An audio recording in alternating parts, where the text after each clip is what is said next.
Latest టెక్నాలజీతో చిన్న injection తో నన్ను పూర్తి ఆరోగ్యవంతురాలను చేశారు. Elite spine and pain management centre, Manikonda, Dilsukh Nagar. Tirupati parliament నియోజకవర్గంలో ఎన్నికల ప్రక్రియ ఇవాళ 7 గంటల నుంచి ప్రారంభమైంది. ఉదయం 7 గంటలకు కొన్ని చోట్ల ఈవీఎంలు మొరాయించడంతో ఈ ఎన్నికల పోలింగ్ ప్రక్రియ అనేది ఆలస్యమైంది. ప్రధానంగా తిరుపతి, సత్యవేడు, అలాగే నాగలాపురం, పిచ్చాటూరు ప్రాంతాల్లో సైతం అక్కడక్కడ ఎన్నికల ఈవీఎంలు మొరాయించడంతో ఆలస్యంగా పోలింగ్ ప్రక్రియ అనేది ప్రారంభమైంది. అయితే ఏజెంట్లు సైతం పోలింగ్ అధికారులను ప్రశ్నించడంతోనే ఈ ఈవీఎంలు సరిచేసి ఎన్నికల ప్రక్రియను ప్రారంభించినట్లుగా తెలిసింది. అలాగే ఈ ఎన్నికల ప్రక్రియలో భాగంగా ప్రజలందరూ క్యూ లైన్లో నిలబడి తమ ఓటు హక్కును వినియోగించుకుంటున్నారు. ప్రధానంగా పోలింగ్ కేంద్రాల వద్ద అన్ని సదుపాయాలు ఏర్పాటు చేశామని చెప్పి అధికారులు పదే పదే పేర్కొంటున్న సదుపాయాల కల్పనలో మాత్రం అధికారులు పూర్తిగా విఫలమైనారని చెప్పి భావన వ్యక్తమవుతూ ఉంది. ప్రధానంగా ఎన్నికలు పోలింగ్ కేంద్రాల వద్ద అటు ఎండలకు సైతం తాపాన్ని ఏర్పాటు చేసేందుకు వీలుగా చలువ పందిళ్ళు ఏర్పాటు చేశామని చెప్పి అధికారులు అయితే పేర్కొన్నారు. అయితే ఇక్కడ పరిస్థితి చూస్తూ ఉంటే అలాంటివి ఏమీ కనబడడం లేదు. ప్రధానంగా ఎన్నికల ప్రక్రియకు అధికారుల ఏర్పాట్లు చేసిన పూర్తి స్థాయిలో అయితే ఏర్పాట్లు అయితే చేయలేదని చెప్పి ప్రజలు సైతం ఆరోపిస్తున్నారు. అలాగే ఈ పోలింగ్ ప్రక్రియలో భాగంగానే అటు వృద్ధులకు, ఇటు వికలాంగులకు, అలాగే మహిళలకు సపరేట్ క్యూ లైన్లు ఏర్పాటు చేయాల్సిన అవసరం ఉంది. దాన్ని సైతం అధికారులు సైతం పట్టించుకోలేదు. వికలాంగులు అయితే స్ట్రక్చర్లు కూడా కొన్ని ప్రాంతాల్లో ఏర్పాటు చేయలేదని చెప్పి భావన అయితే వ్యక్తమవుతూ ఉంది.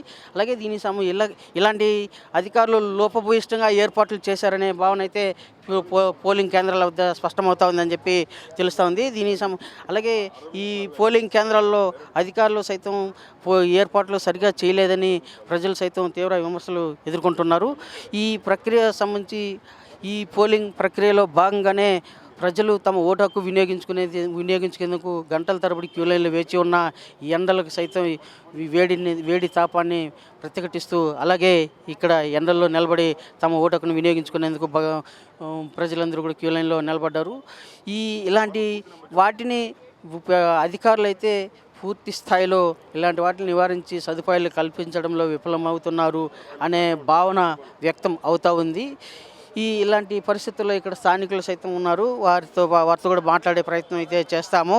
అయితే ఇవాళ ఈ ఎన్నికల ప్రక్రియ పోలింగ్ కేంద్రాల వద్ద ఎలాంటి సదుపాయాలు కల్పించారు ఏంటి అన్నది స్థానికులను సైతం తెలుసుకుందాం. సార్, ఇవాళ తిరుపతి పార్లమెంటు సెగ్మెంట్లో అధికారులు అయితే ఏర్పాట్లన్నీ చేశామని చెప్పి పదే పదే పేర్కొంటున్నారు.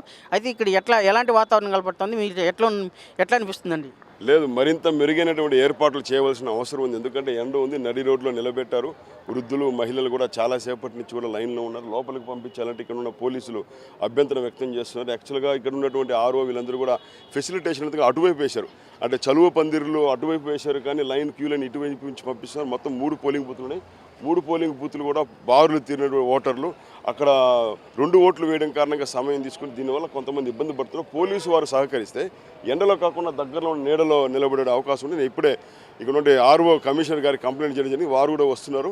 ఫెసిలిటేషన్ సంబంధించినటువంటి సౌకర్యాలు కూడా మెరుగుపరుస్తామని చెప్పారు. పార్లమెంటు మొత్తం మీద కూడా ప్రశాంతంగా జరుగుతుంది. వెంకటగిరి నియోజకవర్గంలో రాపూరు సంబంధించినటువంటి సిద్ధవరము ఈ ఏరియాలో ఎలక్షన్ ఆఫీసర్స్, అక్కడ పిఓలు సరిగ్గా సక్రమంగా కోఆపరేట్ చేయకపోవడం కారణంగా అక్కడ ఆలస్యం. అదేవిధంగా కేఎల్ఎం హాస్పిటల్ శ్రీకాళహస్తి నియోజకవర్గం సంబంధించిన రేణుగుంట మండలంలో కూడా 174 దగ్గర కూడా అక్కడ ఉన్న ఎలక్షన్ పిఓకి సరైన అవగాహన లేని కారణంగా అక్కడ కూడా కొంత ఆలస్యం ఇది.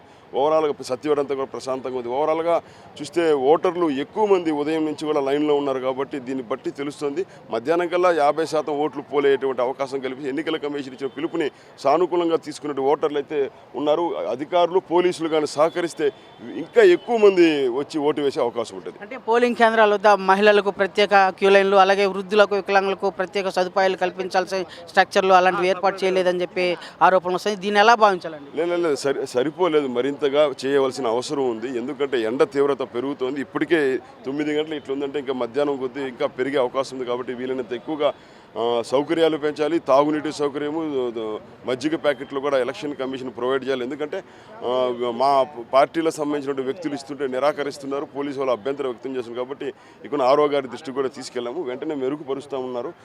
వేచి చూస్తున్నాము. ఇలాంటి సదుపాయాలు అంటే పోలింగ్ కేంద్రాల వద్ద ప్రజలకు అన్ని రకాల సదుపాయాలు కల్పించామని చెప్పి అధికారులు పేర్కొంటున్నా అయితే సదుపాయాల కల్పనలో మాత్రం పూర్తిగా విఫలమైందని చెప్పి భావన ప్రజల్లో వ్యక్తమవుతోంది. అధికారులు ఇలాంటి వాటిని దృష్టి సారించి పరిష్కరిస్తే మంచిదని చెప్పేసి భవిష్యత్తులో ఇలాంటి సమస్యలు ఎదురవ్వకుండా ముందస్తు చర్యలు కూడా చేపట్టాలని చెప్పి ప్రజలు భావిస్తున్నారు. వీడియో జర్నలిస్ట్ మణితో రవి, RTV, తిరుపతి. మరిన్ని వీడియోస్ కోసం ఛానల్ ని సబ్స్క్రైబ్ చేయండి. లేటెస్ట్ అప్డేట్స్ కోసం వాట్సాప్ ఛానల్ ని ఫాలో చేయండి. అండ్ లింక్ డిస్క్రిప్షన్ లో ఉంది.